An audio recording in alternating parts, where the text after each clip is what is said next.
On September 10, 2025, a shot rang out across a college campus, silencing one of America's loudest political voices and starting a manhunt.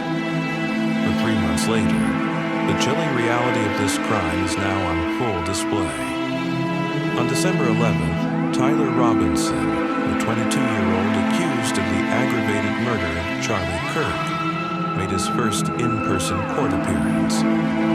What unfolded that day was not just a preliminary hearing, but a high-stakes legal war that could end with a death sentence. He arrived in the courtroom shackled, yet wearing a business suit, and, observers noted, he smiled at his family. But behind that seemingly calm demeanor is a chilling trail of evidence, social media posts, and a meticulously planned assassination. This is the timeline of the ambush, the motive of a political killer, and the legal battle for the ultimate price, life or death. To understand the gravity of that court appearance, we must first revisit the day the world stopped. Kirk was hosting a public Q&A at Utah Valley University on September 10th. It was a massive event, and the shooter knew exactly when and where to strike. Surveillance footage later revealed the chilling details of the planning. Authorities confirmed Robinson arrived hours before the noon event. He stealthily accessed the rooftop of the Losi Center, approximately 400 feet from Kirk's stage. At 12:23 p.m., while Kirk was answering a question, a single shot from a bolt-action rifle struck him. The assassination was precise, shocking, and immediately plunged the campus into chaos. The shooter was then captured on video, jumping from the roof and fleeing in a gray Dodge Challenger. Flash forward to December 11th. The initial weeks were a blur of FBI press conferences and manhunts. But now, the slow, agonizing process of justice begins. The courtroom was a battleground, not only between the prosecution and the defense, but between the media and the court. Tyler Robinson's attorneys argued passionately to ban cameras from the courtroom, citing the extraordinary public attention and the risk of prejudicing a jury. The media coalition pushed back, arguing for the public's right to know. This fight over transparency became the focal point of the hearing. Judge Graf, while maintaining some limitations, allowed the hearing to proceed, but not without incident. A quick camera adjustment had to be made after the media pool violated an order not to show Robinson in his restraints.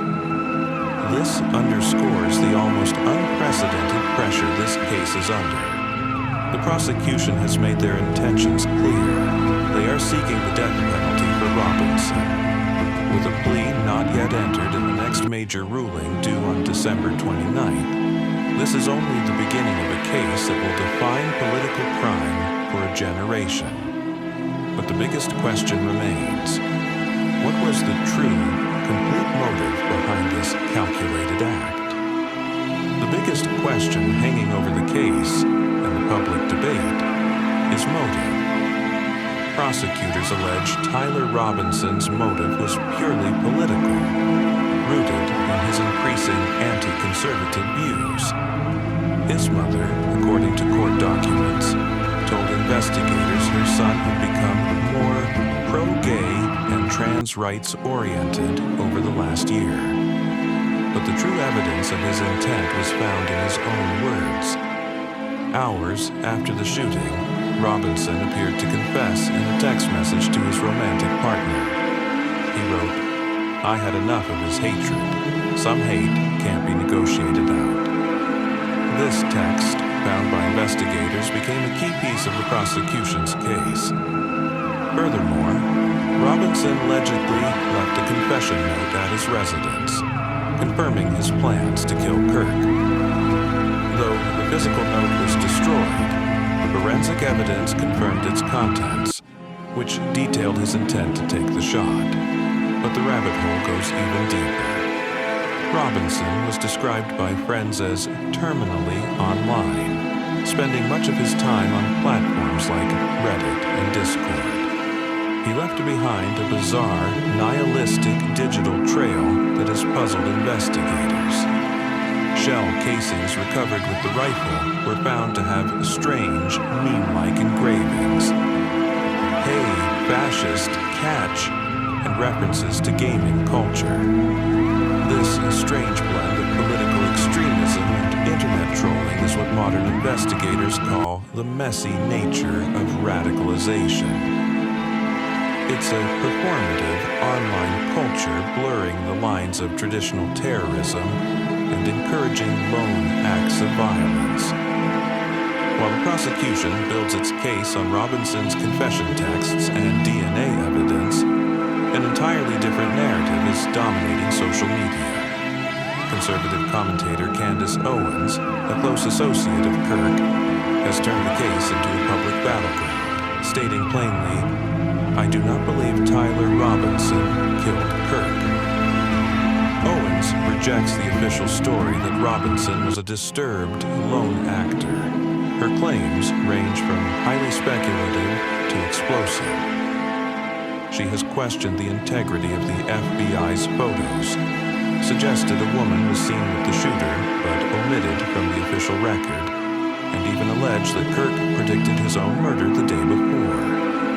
Most recently, just days after Robinson's court appearance, Owens escalated her claims, stating she had received information suggesting the U.S. military was involved in the assassination. The FBI and prosecutors remain steadfast. They continue to insist that the evidence is overwhelming and that Robinson acted alone, citing DNA on the rifle's trigger and the recovery of the murder weapon. Kirk's widow, Erica Kirk, has also publicly condemned the speculation, calling for an end to the conspiracy theories. This divide, the clear-cut evidence versus the widely shared theories, highlights the unprecedented pressure on Judge Graf and the upcoming jury pool. The question for the court is simple. Is the physical evidence enough? Or will the media firestorm over who else knew or was involved taint the entire process? The media frenzy, the political theories, the alleged confessions, they all lead back to the 4th District Court in Provo, Utah, and the single charge of aggravated murder. In Utah, prosecutors can only seek the death penalty if they prove an additional factor. In this case, they argue that Robinson knowingly created a great risk of death to another individual by shooting into a crowded outdoor public event. The defense, however, is preparing a fierce counterattack. Robinson's attorneys are already fighting to disqualify the Utah County Attorney's Office entirely and are aggressively challenging the media access, arguing that the constant barrage of publicity has already prejudiced the entire jury pool, making a fair trial impossible. It's a battle over whether justice can be achieved in the face of an extraordinary public spectacle. The judge, Tony Graf, knows the world is watching. His next critical decision will be announced on December 29th, when he is expected to rule on whether to seal portions of the transcript and whether he will completely ban cameras from the courtroom. This decision will define how the public views the evidence, the suspect, and the integrity of the process. Tyler Robinson smiled at his family when he entered the courtroom. A defiant, unsettling image for a man facing the ultimate punishment. The trial won't begin until next May, but the fate of the accused killer and the future of televised political crime rests on the outcome of the hearings happening right now.